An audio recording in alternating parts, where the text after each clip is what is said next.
morning. Wake up and put some focus in your cup. That's a song by Lyrical Groove, a local group out of San Diego, and our own Brisa Johnson, who's on staff with UDW, is the vocalist in that. So before I begin with my remarks, there's a couple of people that I'd like to introduce in the room. Chad Johnson, who's the area director for ASME. And we forgot about one individual here that I think Aditha didn't see him sitting here. And that is the president of ASME, Lee Saunders.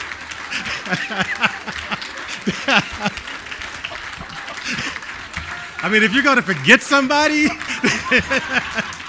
I don't think that's the person you really want to forget. So is everybody awake now? Yes. Got some focus in our cup? Yes. All right, so we are excited. And are we ready? Yes.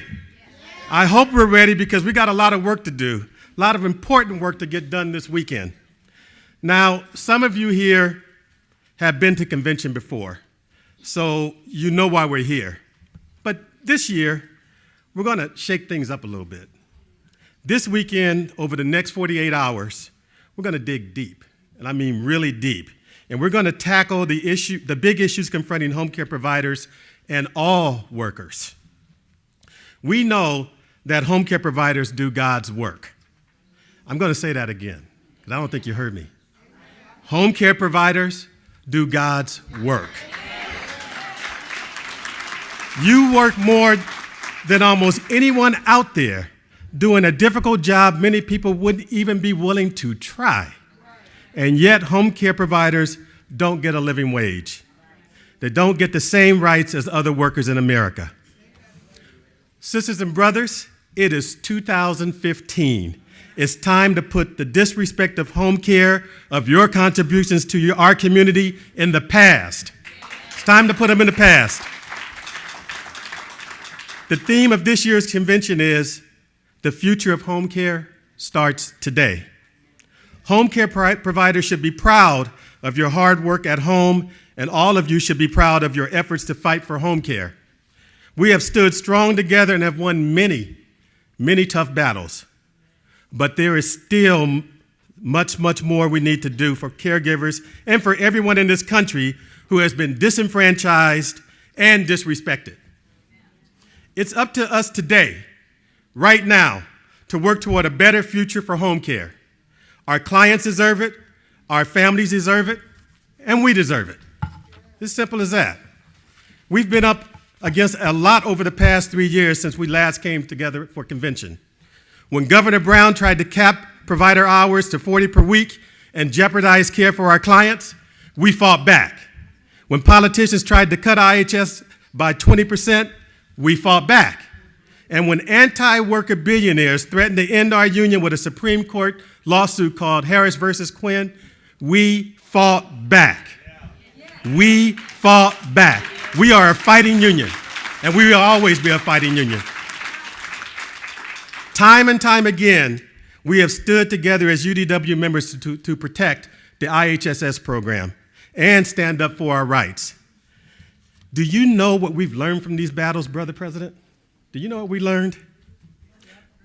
We learned that a setback is just a setup for a comeback. A setback is just a setup for a comeback. And over the last few years, our union has definitely faced some serious setbacks. Who's heard of the court case Harris v. Quinn? Pretty sure just about everybody in this room. Well, when CEOs and corporate billionaires thought they found a way to destroy our union completely with Harris v. Quinn, they thought we were easy targets, that if they attacked us, we would just sit back and let it happen. Is that what we did at UDW? No. Is that what we did? No. No, it isn't. Instead of sticking our heads in the sand, instead of letting them take our rights away, we fought back. We fought back. And in less than 1 year, UDW caregivers and dozens of member organizers, and some of you are in this room today, and I thank you, organized across this state, and we signed up over 30,000 new members. 30,000. Mr. President, I don't think anybody's done that. Nobody's done that. So thank you. Thank you for your hard work. In fact, I have some pretty exciting news for all of you.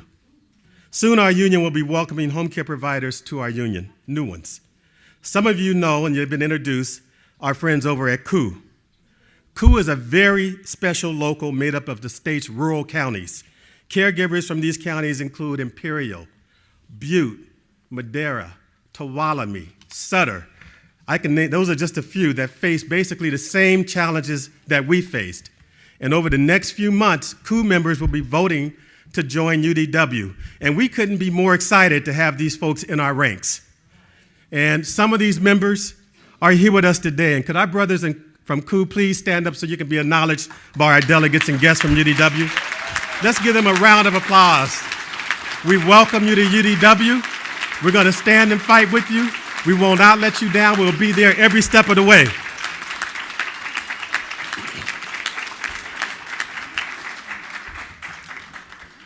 Now, let's talk about another comeback for UDW. How many of you remember when the state tried to cut our hours by 20%? A 20% cut to IHSS would have pushed caregivers further into poverty. But even more importantly, it would have denied our clients the quality of care and need they deserve. Now, we all know that our clients don't need less just because their care has been cut. What are we supposed to do? Give our clients 20% fewer showers? Prepare 20% fewer meals? 20% fewer doctor's appointments? If this wasn't so damn heartless, it would be a joke. But it's no joke. But what did UDW do? We fought back. We filed a lawsuit against the state, and we got the 20% reduced to 8%, and now it's down to 7%. But we didn't stop there. We're still fighting. After years of campaigning to end the cuts to IHSS, the governor finally announced plans in January to end the 7% cut and restore funding to our program. Now, of course, this is far from a done deal. We are dealing with the governor of California, and he can be a little, he can be a little, anyways. We know how he is. Lee really knows how he is. So this is not a done deal yet. And when they agree to restore the 7%, our clients will get their hours back, hopefully starting as early as July 1st of this year. So that was a big victory, but it's not done yet. We got to continue to put pressure on the legislature and on the governor to do the right thing, because the moment you let off, they forget about you. They will forget about you. You will be a memory. So it's important that we continue to put pressure on the governor and all the electeds to do the right thing here. Now let's talk a little bit about overtime pay. How many of you are paid for more than 40 hours per week? Did you know if you were taking care of a client in a facility that you would be paid time and a half for any hours over 40 per week?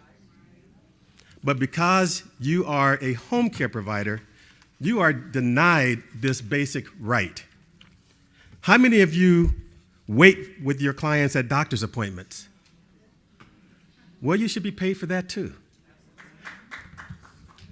The right to pay for overtime, travel time, and wait time are all basic labor protections that should have gone into effect for IHSS providers on January 1st of this year.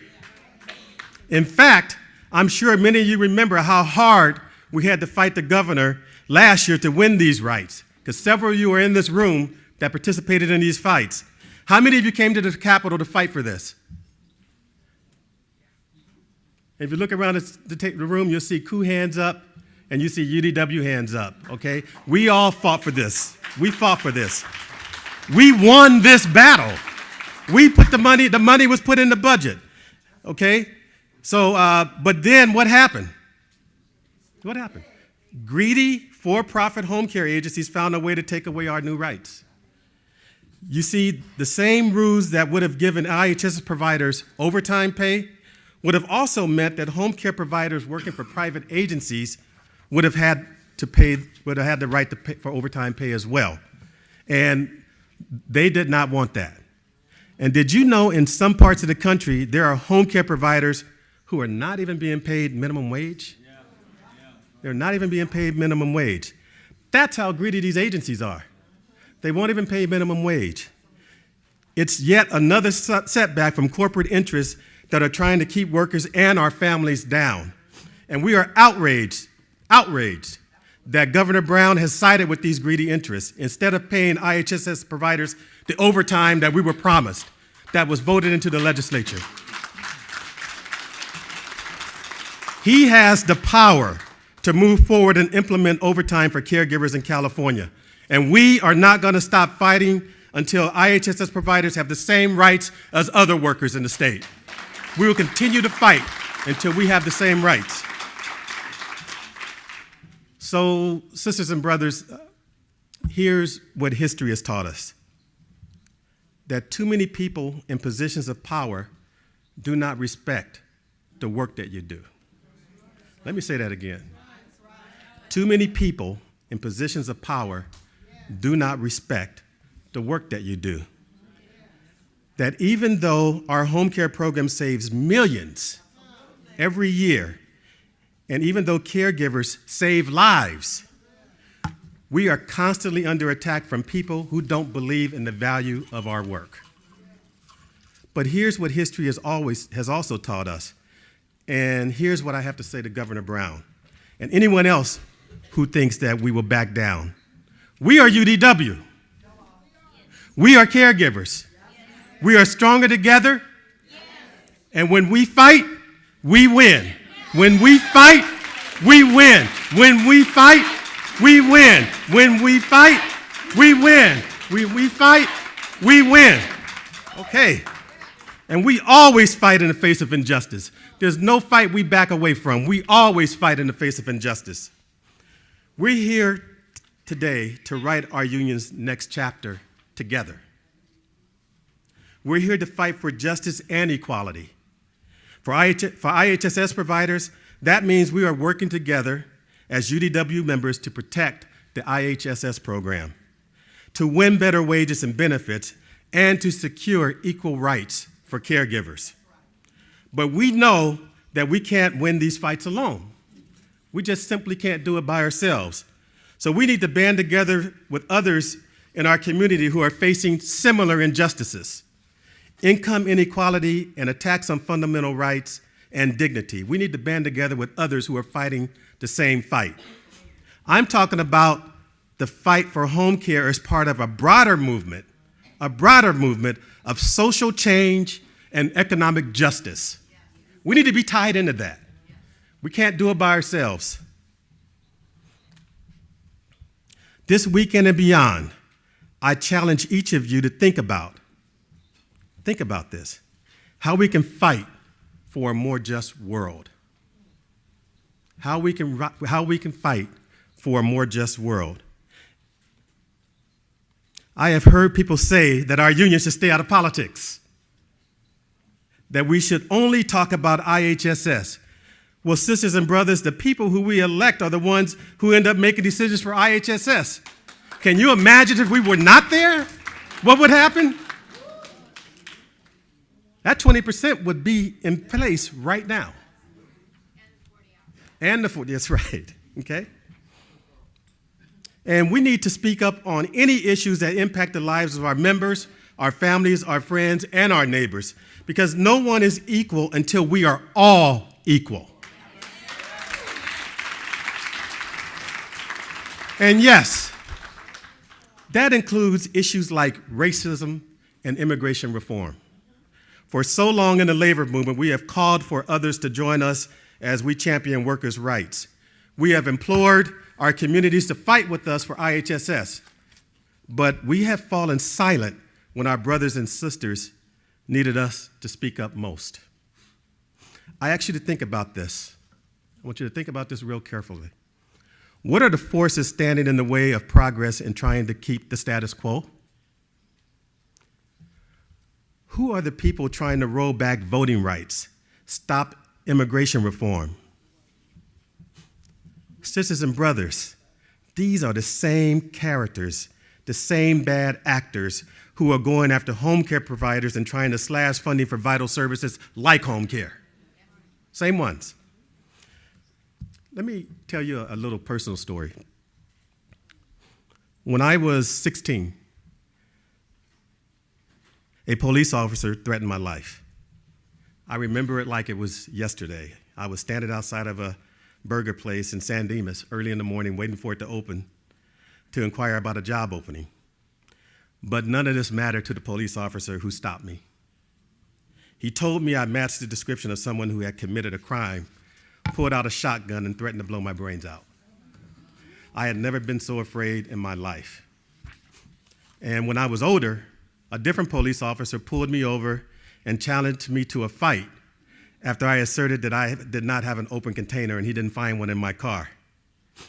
This is just one of many times I have been pulled over, and it's an all too familiar experience for black men. And the same officer who pulled me over pulled over my father and my 3 brothers on separate occasions. Now, I'm not bashing police officers. I have some that, deputy district attorney, I have some that are high up in law enforcement that are relatives of mine. But it only takes a few to make them all look bad. Just takes a few. So unjust encounters with police are an everyday occurrence. You just saw it at the University of Virginia, if you're watching the news for black Americans.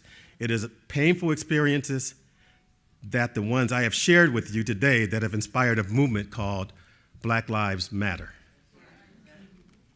As caregivers who have experienced unfair treatment and marginalization, I invite you to stand alongside me as we fight for a more just society on all fronts. We must all stand together. All stand together.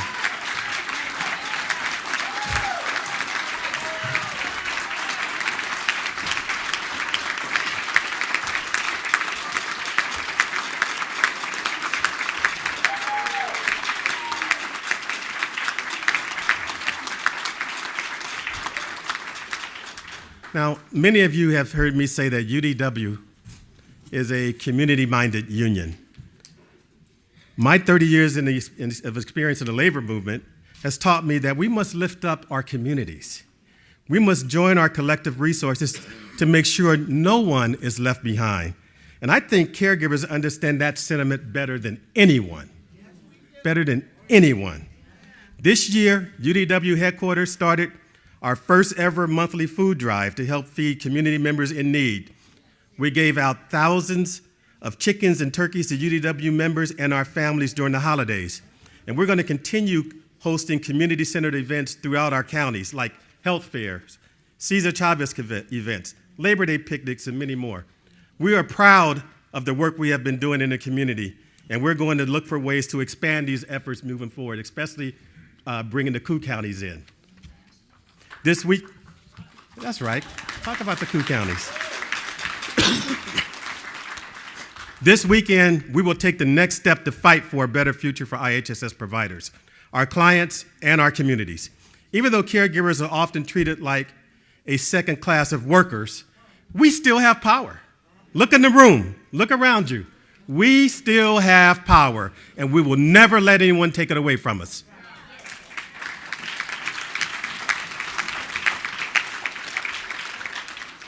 Together, we get to decide what the future of home care looks like. Together, we get to decide what justice looks like and what are we going to do to win it. So let's make this weekend matter. Let's not get caught up in he said, she said, gossip and bickering over little stuff. That's not what this weekend is about, okay? We have people out there trying to take us out. Not just UDW, but the entire labor movement. So we can't afford to have these back and forth, backbiting, gossiping conversations. We need to talk about facts and how we're going to move forward. And that's what we're going to do here this weekend. So join me in pushing up our sleeves, join together and re-energize this movement. Let's get stronger, smarter, and more determined as we do our work moving forward.